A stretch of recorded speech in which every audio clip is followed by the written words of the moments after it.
اعوذ باللہ من الشیطان الرجیم، بسم اللہ الرحمن الرحیم۔ السلام علیکم۔ امید کرتے ہیں آپ خیریت سے ہوں گے۔ اللہ تعالیٰ آپ کو اپنی حفظ و امان میں رکھے۔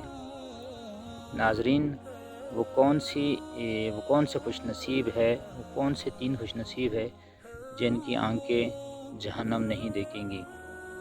نبی کریم صلی اللہ علیہ وآلہ وسلم نے فرمایا 3 شخص ایسے ہوں گے کہ جن کی آنکھیں جہنم کو نہ دیکھیں گی۔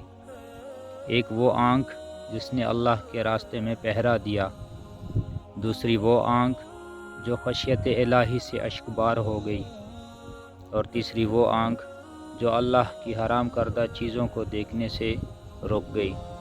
اللہ تعالی ہم سب کا حامی و ناصر ہو، اور اللہ تعالیٰ کی رحمتیں اور نعمتیں یوں ہی ہم پر برستی رہیں۔ والسلام۔ اگر آپ کو یہ انفارمیشن اور ہماری ویڈیو اچھی لگے تو پلیز سبسکرائب کرنا نہ بھولیے، اور ویڈیو کو آگے شیئر کریں تاکہ اور لوگ بھی مستفید ہوں۔